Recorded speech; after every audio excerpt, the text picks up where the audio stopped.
Marcus Chen had survived 3 wars, 2 alien invasions, and 1 very awkward dinner with his ex-wife's new boyfriend.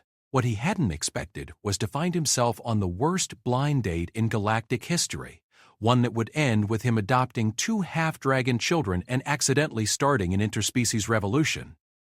It began, as most disasters do, with good intentions and terrible timing. The dating app had seemed legitimate enough. Cross-species connections, where hearts meet across the stars. The profile picture showed a stunning woman with emerald scales that caught the light like jewels, and her bio mentioned she enjoyed long walks on volcanic beaches and had a complex family situation. Now, as he stood in the rain outside the restaurant she'd never shown up to, watching steam rise from the puddles where his hopes had died, he wondered if maybe, just maybe, he should have stuck to dating humans. At least when they stood you up, they didn't leave behind a trail of confused waiters asking if his fire-breathing lady friend was still coming.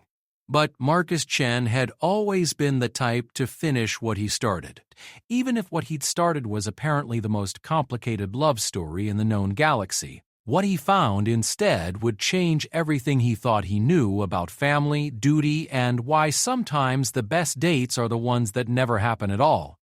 Marcus Chen adjusted his collar for the 4th time in 10 minutes and checked his watch again. 7:30, 2 p.m. She was 32 minutes late, and the waiter had stopped pretending to refill his water glass with enthusiasm about 20 minutes ago. The restaurant buzzed with the comfortable chatter of successful dates around him, couples leaning across candlelit tables, sharing desserts and meaningful glances. He pulled out his phone and scrolled through their message history one more time. Zarathis, even her name sounded like music mixed with dragonfire. Her last message had been simple. Looking forward to tonight.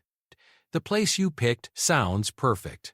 That had been 3 hours ago. Marcus had chosen Stellaris, one of New Geneva's most prestigious interspecies restaurants, specifically because their reviews mentioned excellent accommodations for non-human dietary requirements. The menu boasted everything from traditional Earth cuisine to Centauri crystal soup and even live Zephyrian flamefish for the more adventurous, draconic palates. He'd wanted to make a good impression. 3 tours of duty in the Terran Marine Corps had taught him many things about patience, but waiting for a date who might not show up wasn't covered in basic training. During the Proxima campaign, he'd waited 18 hours in a foxhole for enemy reinforcements that never came. This felt worse somehow. The waiter approached again, a tall Altarian with the characteristic blue-tinted skin and apologetic smile that seemed hardwired into their species. "Sir, I hate to mention this, but we do have other guests waiting for tables. Just give me 5 more minutes," Marcus said, pulling up Zarathis's profile on his phone one more time. The photo showed a woman who was clearly of draconian heritage, emerald scales that shifted from deep forest green to brilliant jade depending on the light, golden eyes that seemed to hold ancient wisdom, and bone structure that was both delicate and strong. Her bio had been refreshingly honest. Single mother of 2, works in interspecies relations, enjoys quiet evenings and good conversation, looking for someone who understands that family comes first. The family part hadn't scared him off. If anything, it had been reassuring. Marcus was 38, old enough to know that anyone worth dating at this point in life came with history. His own divorce 3 years prior had been amicable but lonely. Sarah had wanted children. Marcus had been too focused on his military career to even think about it. Now, medically retired after taking shrapnel to his left leg during the Second Martian conflict, he found himself wondering what he'd missed. 5 more minutes turned into 10.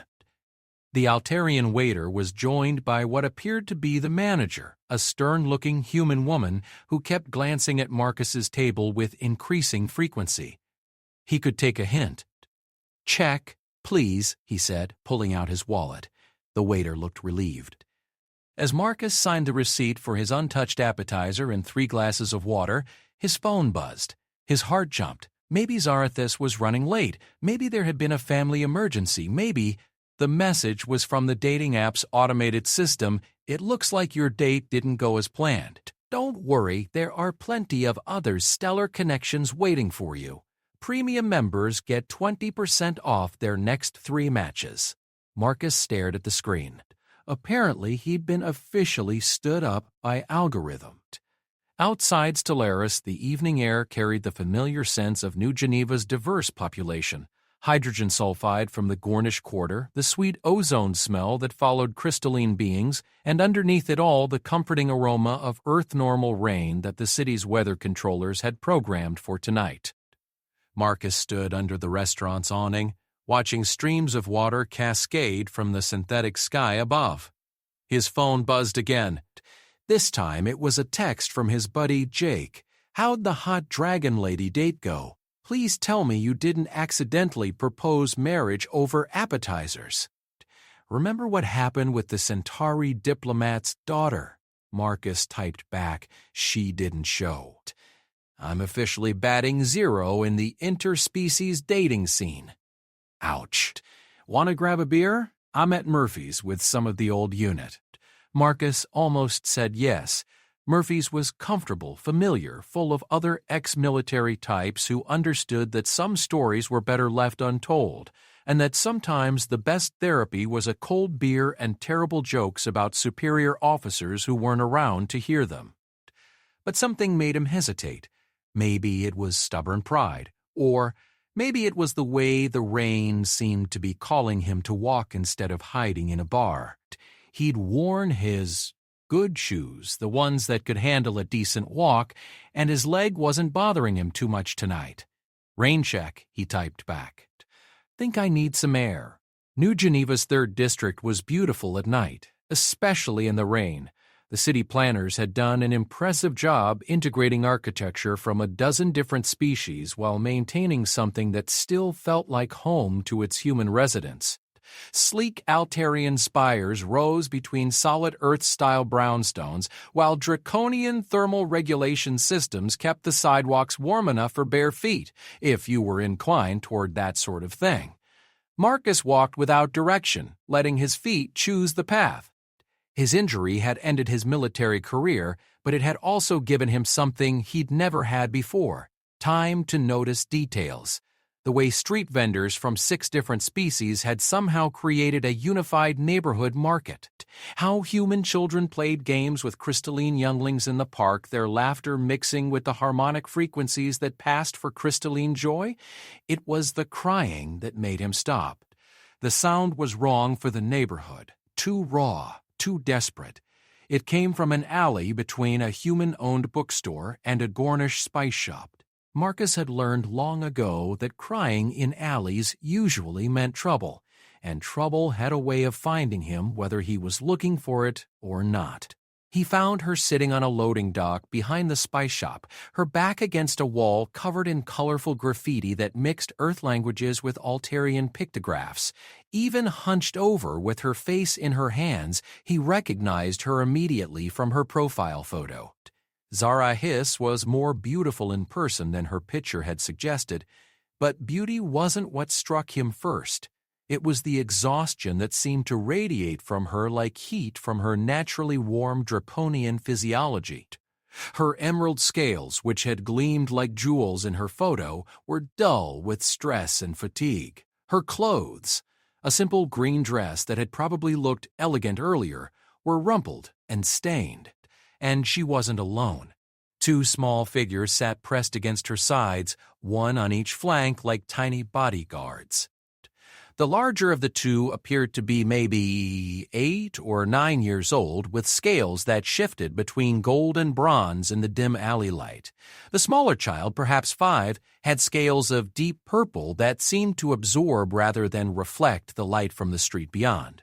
All 3 of them were crying. Marcus stood at the mouth of the alley for a moment, paralyzed by indecision. This was clearly a private moment, a family in crisis. The rational thing to do would be to walk away, maybe call local social services if he was really concerned. He'd been stood up, he didn't owe this woman anything.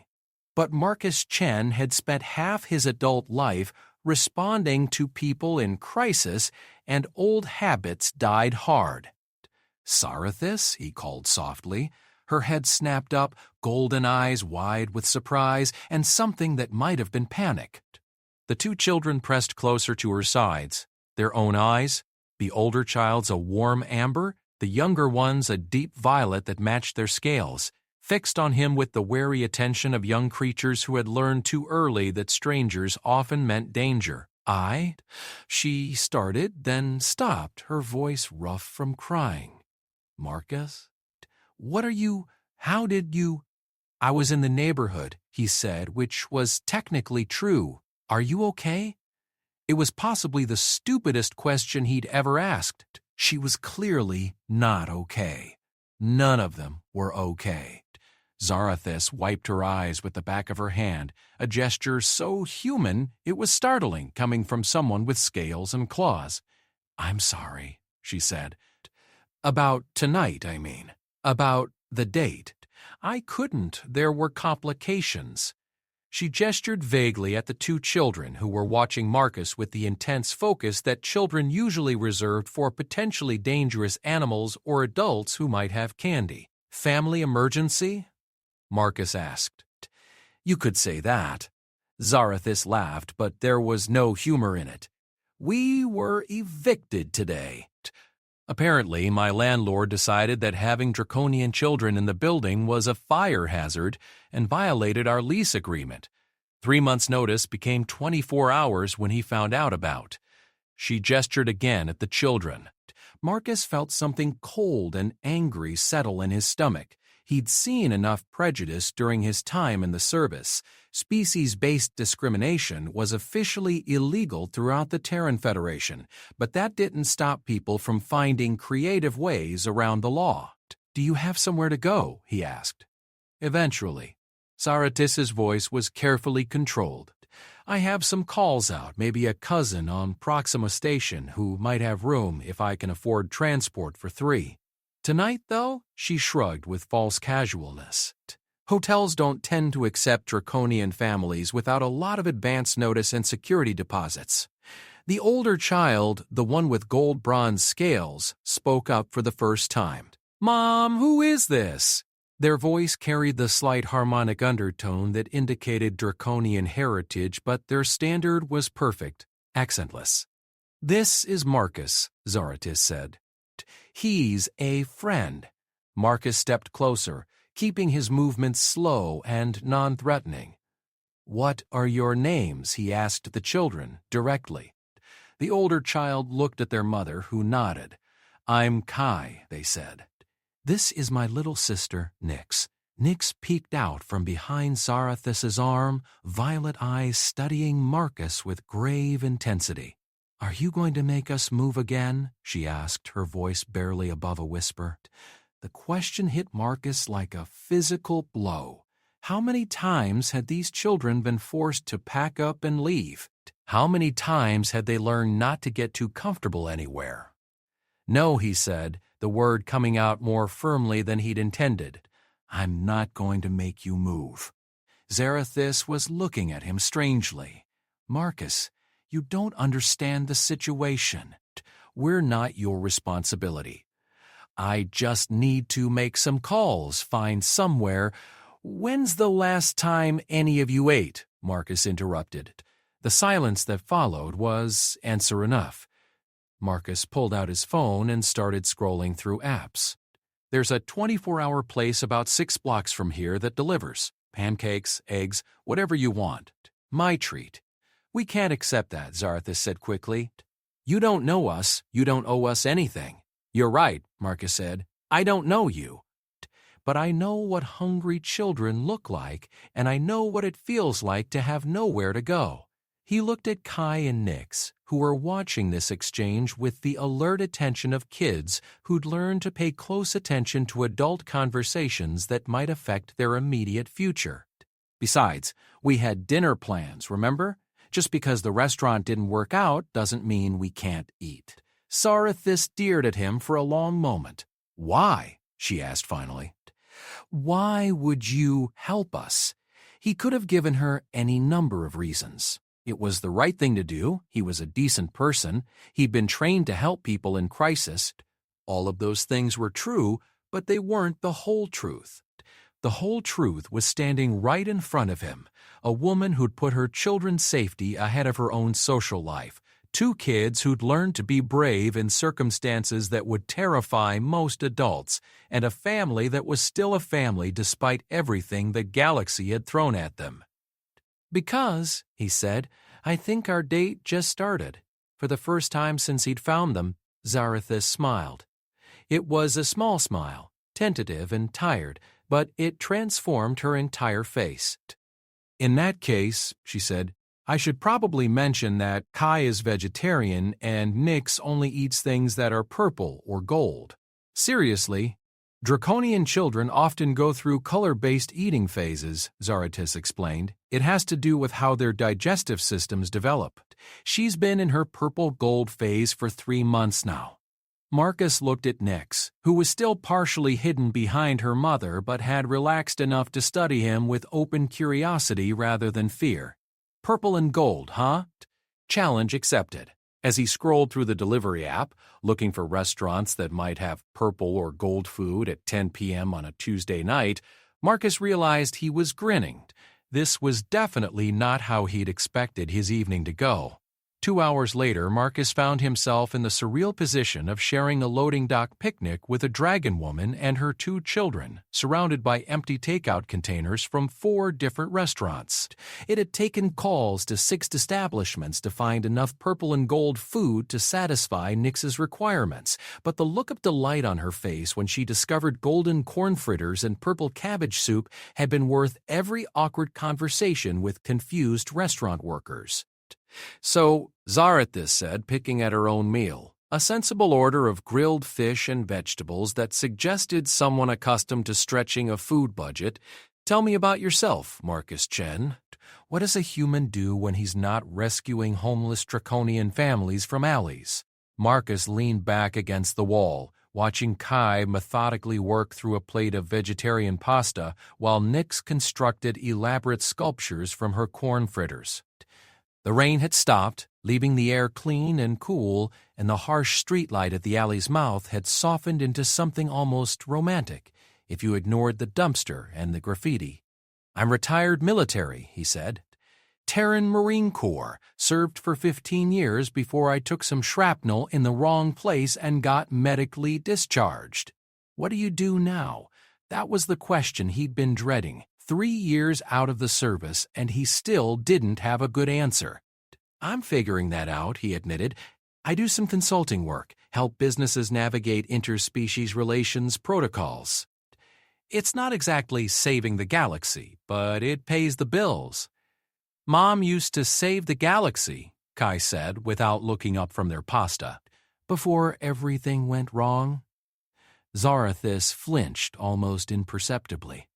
"Kai, it's true," Kai continued, apparently unaware of their mother's discomfort. "She worked for the Interspecies Council, helping negotiate peace treaties and trade agreements. She was really important." "Was?" Marcus asked gently. "It's complicated," Zarathis said, her voice carefully neutral. "Let's just say that interspecies politics and single motherhood don't mix well, especially when one of your children is special." She glanced at Nyx, who was now humming softly to herself as she played with her food. The humming had an odd quality to it, almost like she was harmonizing with herself, creating complex musical patterns that no human throat could produce. "Nyx has some unusual abilities," Zarathis explained. "Draconian children sometimes manifest early gifts, but hers are stronger than usual." It made certain people nervous. What kind of gifts? Before Zarathis could answer, Nyx looked up from her corn fritter sculptures and pointed at the dumpster behind them. "That's going to fall over in about 10 minutes, she said matter-of-factly. Marcus looked at the dumpster, which appeared to be sitting normally on level ground. "How do you know that?" "I can see the stress lines," Nyx said, as if this was perfectly obvious. "The metal is weak right there." She pointed to a spot on the dumpster that looked identical to every other spot. And there, another point, and there. When the garbage truck comes tomorrow morning, the weight distribution will cause a cascade failure, starting with the northeast support bracket. Marcus blinked. She can predict mechanical failures? Among other things, Zarathis said quietly. Nyx sees patterns that others miss, structural weaknesses, social dynamics, probability cascades. It's not exactly precognition, more like extremely advanced pattern recognition. And this made people nervous? When a 5-year-old accurately predicts 3 terrorist attacks, 2 corporate mergers, and the exact failure point of a space station's life support system, people start asking questions you can't answer without revealing things that certain powerful individuals prefer to keep secret. The implication hung in the air like smoke. Marcus had spent enough time in military intelligence to understand what Zarathis wasn't saying. Someone had been using her daughter's abilities for purposes that weren't entirely legal or ethical. When Zarathis had objected, she'd found herself suddenly unemployed and unemployable. "Is that why you can't find housing?" Marcus asked. "They blacklisted you?" "Not officially," Zarathis said, "but word travels fast in interspecies diplomatic circles. No one wants to risk association with a family that asks too many questions about how classified information gets leaked." Kai looked up from their pasta. "We've moved 7 times in 2 years," they said with the matter-of-fact tone children used for statistics that would break an adult's heart. "Mom always finds us somewhere new, but it never lasts very long." Marcus felt that cold anger building in his chest again. These were children. Whatever political games the adults had been playing, Kai and Nyx were innocent victims who deserved better than a childhood spent running from place to place. "What about family?" he asked. "Parents, siblings, anyone who could help?" Zarathis's expression darkened. "My family disowned me when I had children with a human," she said. "Traditional draconian society has strong opinions about interspecies relationships. My parents viewed my children as an embarrassment to the family bloodline. And their father?" The temperature in the alley seemed to drop several degrees. Kai stopped eating and moved closer to their mother, while Nyx's humming took on a discordant note that made Marcus's teeth ache. "Their father," Zarathis said with careful precision, "was a Terran Federation diplomat who decided that having hybrid children would damage his career prospects. He signed away all parental rights when Nyx was born and requested reassignment to a posting as far from Earth as possible." Marcus stared at her. "He abandoned his own children because of politics?" "Ambassador Richard Thornton," Zarathis said, and there was enough venom in her voice to melt steel, "is currently serving as the Federation's chief negotiator for the Centauri trade agreements. Very prestigious position. Very visible, not the sort of career that benefits from association with half-breed children and their inconvenient mother."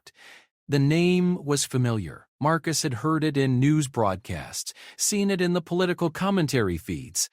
Thornton was being talked about as a possible candidate for the Federation Senate, a rising star in diplomatic circles. "He knows you're homeless?" Marcus asked. "I sent him a message 6 months ago when things started getting bad," Zarathis admitted. "I wasn't asking for money or support, just... I thought he should know that his children were struggling. I thought maybe..." She thought maybe some buried parental instinct would kick in. Maybe the man who'd helped create these 2 extraordinary children would care enough to help them when they needed it most. What did he say? "He sent me a legal document reminding me that he had no financial or emotional obligations to me or my children, and suggesting that any further attempts to contact him would be considered harassment." The cold anger in Marcus's chest was rapidly heating up into something that felt dangerously close to rage. He'd known men like Thornton during his military service, politicians who talked about duty and service and protecting the innocent right up until the moment when doing so might cost them something personally. "Mom," Nyx said suddenly, looking up from her food sculptures with worried violet eyes, The angry man is going to do something stupid. All three of them turned to look at Marcus, who realized he was clenching his fists hard enough to make his knuckles white. "I'm not angry at you," he said quickly, forcing his hands to relax. "I'm angry at people who abandon their children." "You can't fix this," Zarathis said gently. "I know you want to help, and I'm grateful for tonight, more grateful than you know, but this isn't something you can solve with good intentions and take out food." Marcus looked at her, then at Kai and Nyx. The older child was watching him with a mixture of hope and skepticism that suggested they'd met well-meaning adults before, adults who'd made promises they couldn't keep. Nyx was still studying him with that unsettling intensity, as if she could see patterns in his behavior that he wasn't even aware of yet. "What if I could?" he asked. "Could what?" "Fix this. What if I could find you somewhere safe to live, somewhere stable?" Zarathis shook her head. "Marcus, you seem like a wonderful person, but you have no idea what you're up against.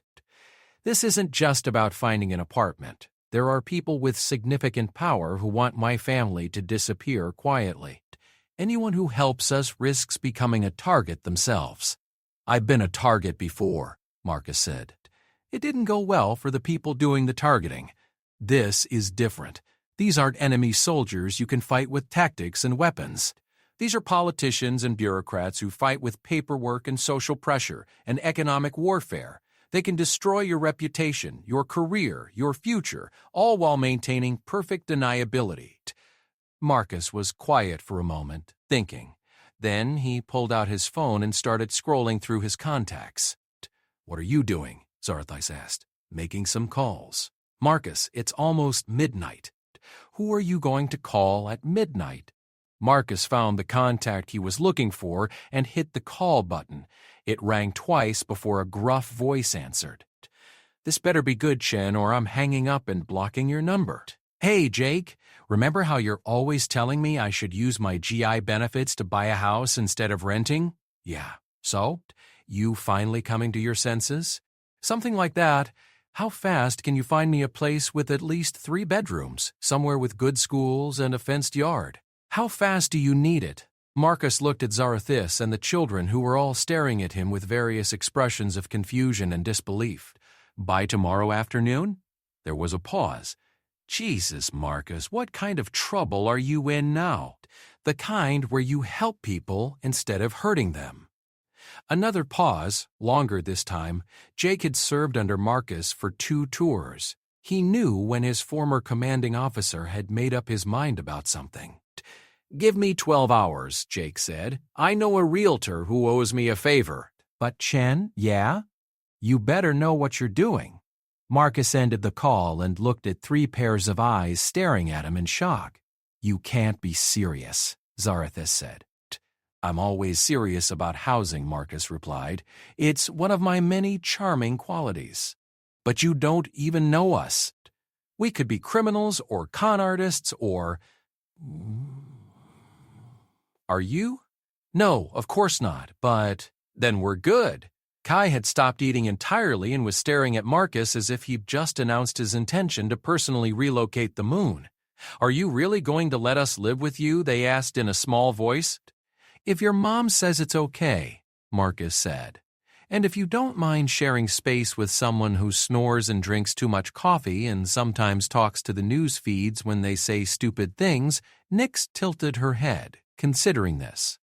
"Do you have a yard?" she asked. "Jake's going to find us one with a yard. Can I plant things? Whatever you want to plant. Even purple flowers. Especially purple flowers." For the first time since he'd found them, Nyx smiled. It was a small smile, tentative and fragile, but it transformed her entire face in a way that reminded Marcus powerfully of her mother. "Mom," she said, tugging on Zarathis's dress, "I like him." Zarathis was looking at Marcus as if he were some sort of incomprehensible alien artifact. "Why?" she asked. "Why would you do this? You don't know what you're risking." Marcus thought about it. He could have given her practical reasons. He had the space, he had the resources, he'd been looking for a way to feel useful again. All of those things were true, but they weren't the real answer. The real answer was sitting right in front of him. Two children who'd been taught to expect disappointment and abandonment, but who were still brave enough to hope. A woman who'd sacrificed her career and her safety to protect her family, who'd chosen love over security and paid the price for it. Because, he said, someone should have done it a long time ago. Zarathus was quiet for a long moment, studying his face as if looking for signs of deception or ulterior motives. Finally, she spoke. "If we do this," she said slowly, "if we accept your help, you need to understand what you're getting into. There will be consequences. People will try to use our presence in your life against you. They'll dig into your background, your finances, your relationships. They'll look for any weakness they can exploit." "Let them look," Marcus said. "I've got nothing to hide." "And when they start spreading rumors, when they question your motives, when they suggest that there's something inappropriate about a single man housing a woman and her children," Marcus felt his jaw tighten. "Then they'll discover why the Terran Marines have a reputation for protecting their own." Kai looked between their mother and Marcus, then spoke up in a voice that was trying very hard to sound casual. "Does this mean we don't have to sleep in the alley tonight?" The question broke something loose in Marcus's chest. These children had been living with so much uncertainty for so long that a single night's shelter seemed like a miracle. "No," he said firmly, "you're never sleeping in an alley again." "Not on my watch." Zarathus closed her eyes for a moment, and when she opened them, Marcus could see tears threatening at the corners. "Okay," she said quietly. "Okay, we'll try it. But Marcus, I need you to promise me something." "What's that?" "Promise me that when this gets complicated, and it will get complicated, you'll tell us if you want out. Don't let pride or stubbornness put you in danger for our sake. We've survived this long, we can survive whatever comes next." Marcus looked at her, then at Kai and Nix, who were watching this exchange with the intense focus of children whose entire future depended on the outcome of an adult conversation. "I promise," he said, "to tell you if I want out." "Good, but I also promise that I'm not going anywhere." Zarathus studied his face for another long moment, then nodded slowly. "In that case," she said, "I should probably mention that Kai has nightmares about 3 times a week, Nix sleepwalks when she's stressed, and I have a tendency to overthink everything." "Noted," Marcus said. "I should probably mention that I have PTSD from my military service. My left leg acts up when it rains, and I'm a terrible cook." "I can cook," Kai offered. "I can predict when food is going to burn," Nix added helpfully. Marcus grinned. "See? We're already working as a team." As they gathered up the empty food containers and prepared to leave the alley that had somehow become the site of the strangest job interview of Marcus's life, his phone buzzed with a text from Jake. "Found 3 possibilities, all available immediately. Want to go look at houses tomorrow morning?" Marcus showed the message to Zarathus, who stared at it for a moment before laughing, the first genuine laugh he'd heard from her all evening. "What's so funny?" he asked. "I'm just thinking," she said. "This is definitely not how I expected our first date to go." Marcus looked around at the alley, the empty takeout containers, the 2 children who were now arguing quietly about whether purple flowers or gold flowers would look better in their hypothetical new yard. "Best first date I've ever had," he said, and meant it. Marcus's apartment had never felt smaller than it did at 6 a.m. the next morning, with 2 draconian children sprawled across his living room floor and their mother brewing coffee in his kitchen with the focused intensity of someone performing surgery.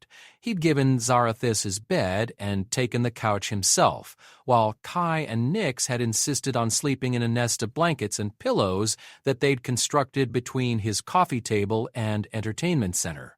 Nix had woken up twice during the night, both times from what sounded like conversations in a language Marcus didn't recognize, and Kai had apologized each time in whispered tones that suggested this was a routine they were all too familiar with. Now, as morning light filtered through his blinds and the smell of actual breakfast filled his apartment, Marcus was discovering that there were few things more disorienting than waking up to the sound of children's voices in a space that had been silent except for news feeds and his own thoughts for the past 3 years. The structural integrity of the building is actually quite good, Nix was saying to her brother as Marcus emerged from the bathroom. Better than the last 4 places we stayed.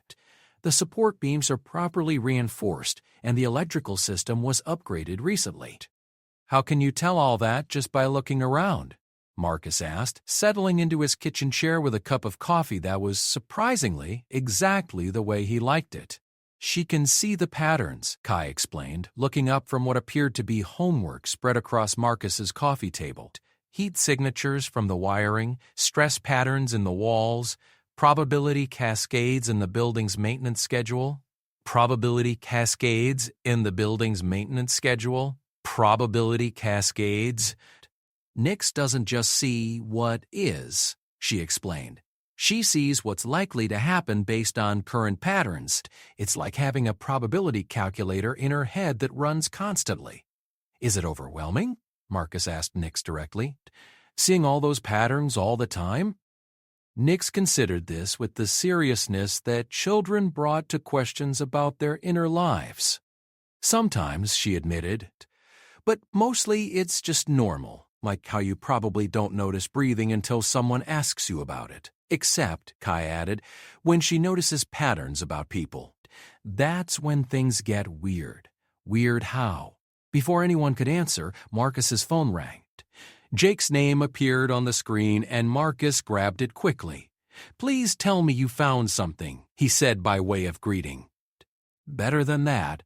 I found 3 somethings and one of them is perfect. How fast can you get to the Riverside district?" Marcus looked at his unexpected house guests. Sarathis was watching him with an expression that was trying to balance hope and caution, while the children were both staring at him with the kind of intense focus that suggested they understood this phone call might determine their immediate future. "Give me an hour," Marcus said. "Meet me at 1247 Maple Grove Lane. Bring your checkbook and a bottle of whatever Jake Stewart likes to drink, because he just worked a miracle." Marcus ended the call and found 3 pairs of eyes fixed on him expectantly. "Good news?" Zarathis asked. "Potentially great news." "Jake found us a house to look at. Are you up for some house hunting?" The transformation in Kai and Nix was immediate and dramatic. Both children went from quietly polite to vibrating with excitement. And suddenly Marcus's apartment was filled with rapid-fire questions about yards and bedrooms and whether the new place would have a kitchen big enough for cooking experiments.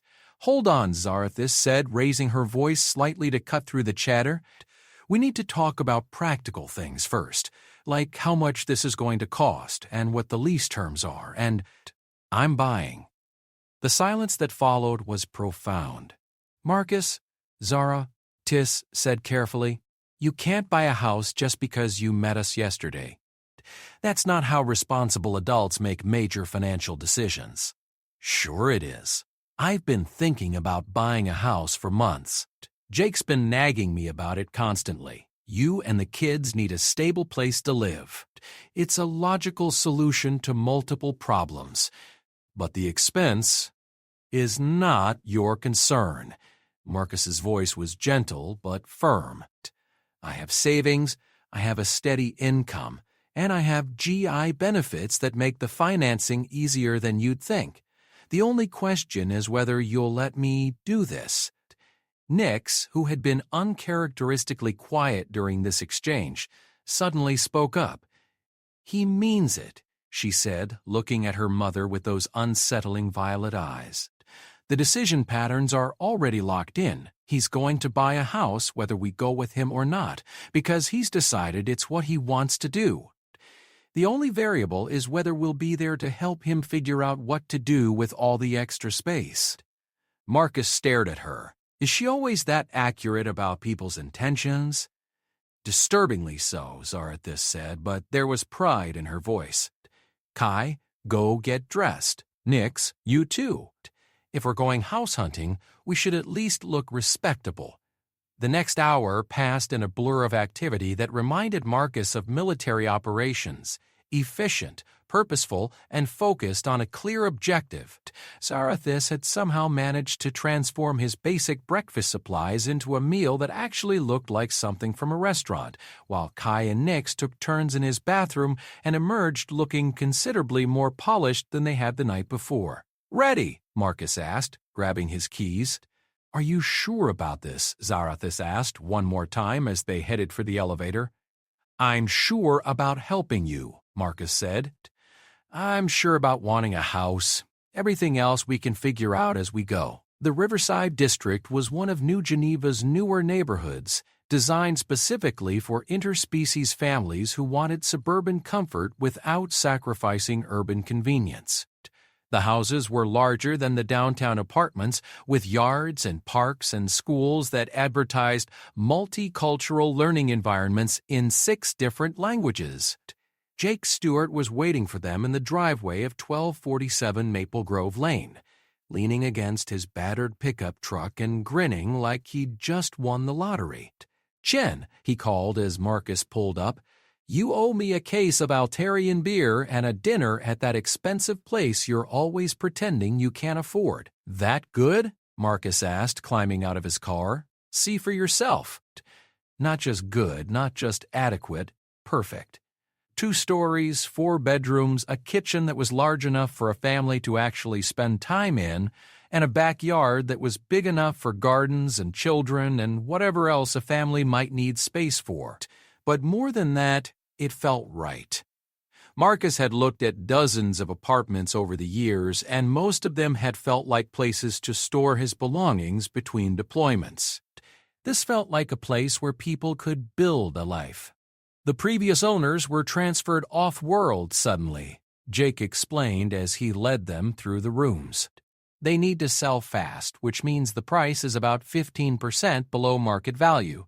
The inspection was done last month and came back clean. The neighborhood schools have excellent ratings for both human and non-human students, and there's a draconian community center about 6 blocks away. Marcus looked at Zarathis, who was standing in the kitchen with an expression that suggested she was afraid to believe what she was seeing. "What do you think?" he asked.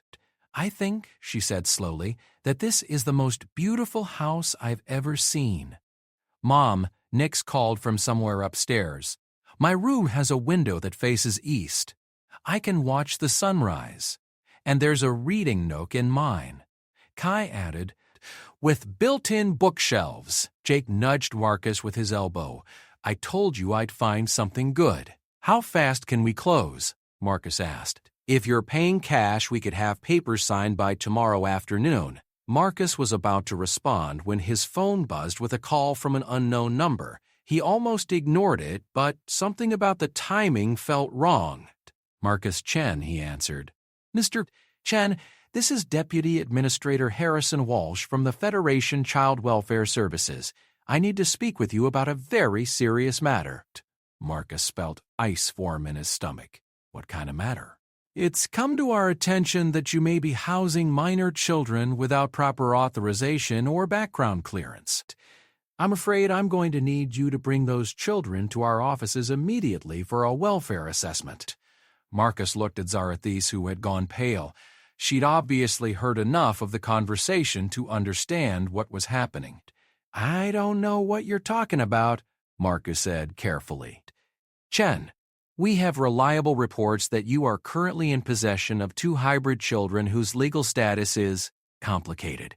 For their own safety and well-being, they need to be placed in proper care facilities while we sort out the situation." "What reports? From whom?" "I'm not at liberty to discuss the source of our information.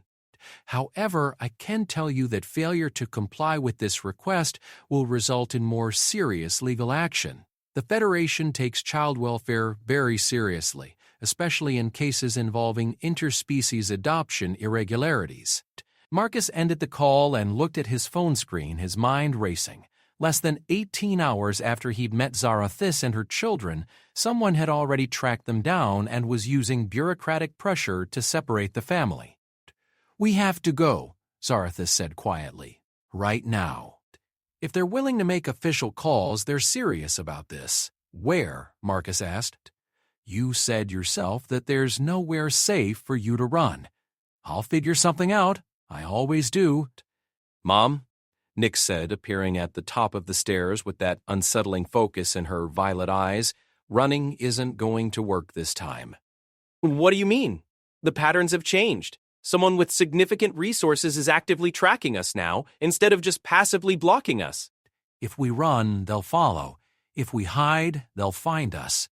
The probability cascade shows them winning every scenario where we try to avoid them. Kai appeared beside their sister, looking worried. What does that mean?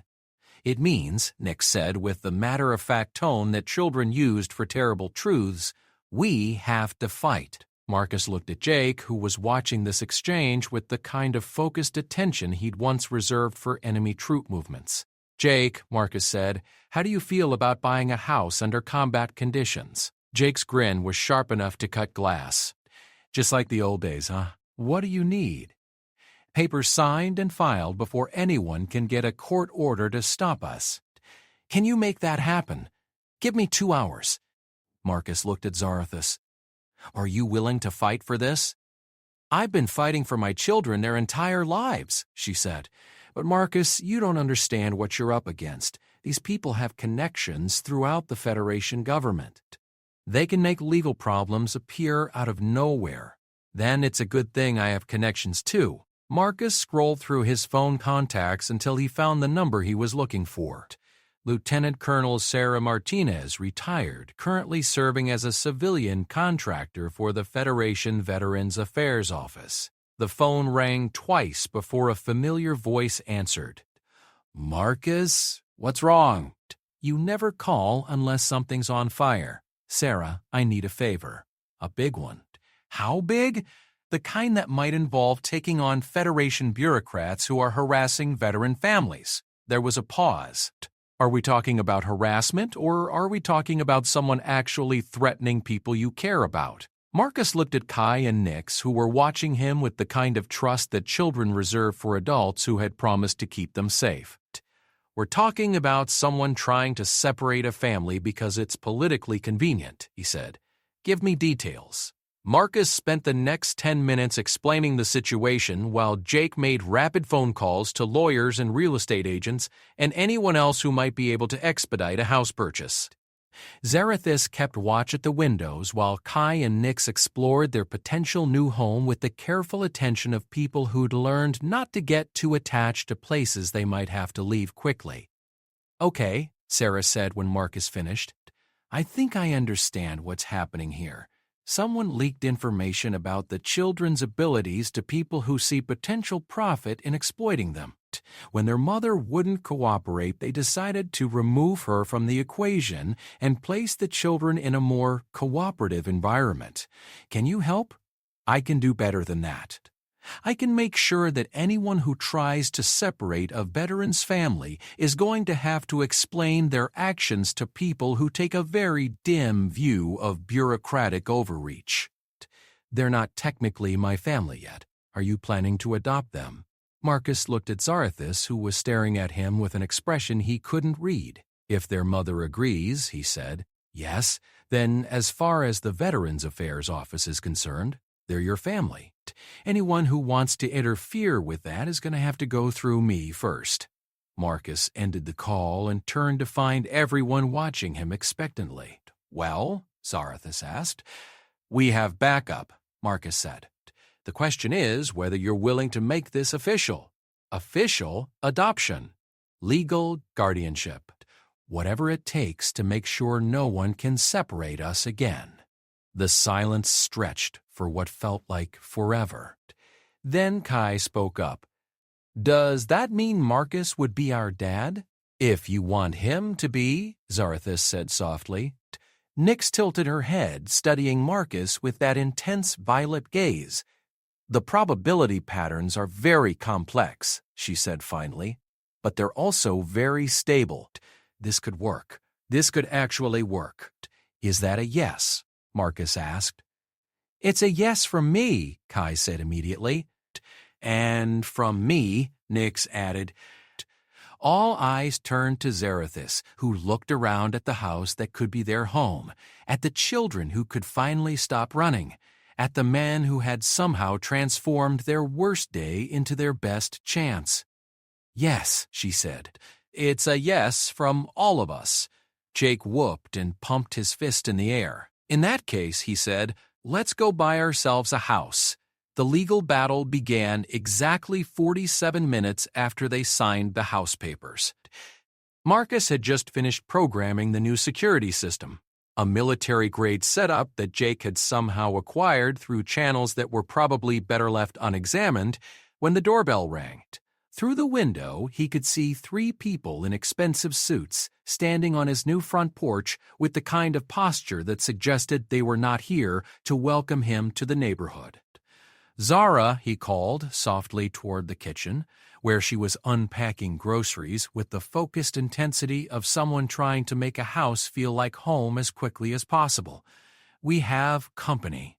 She appeared in the hallway, took one look at the figures on the porch, and went pale.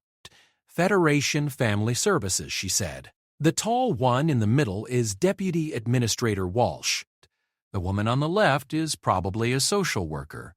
I don't recognize the third one, but if I had to guess, lawyer," Marcus finished. "Yeah, I can spot them from a mile away." Upstairs, he could hear Kai and Nix in their respective rooms, engaged in the serious business of figuring out where everything should go in their new spaces. For the first time in probably years, they sounded like normal children, excited, chattering. Safe. Marcus opened the door before Walsh could ring the bell again. "Gentlemen." "Ma'am," he said with the kind of polite neutrality he'd perfected during dealings with superior officers he didn't particularly respect. "How can I help you?"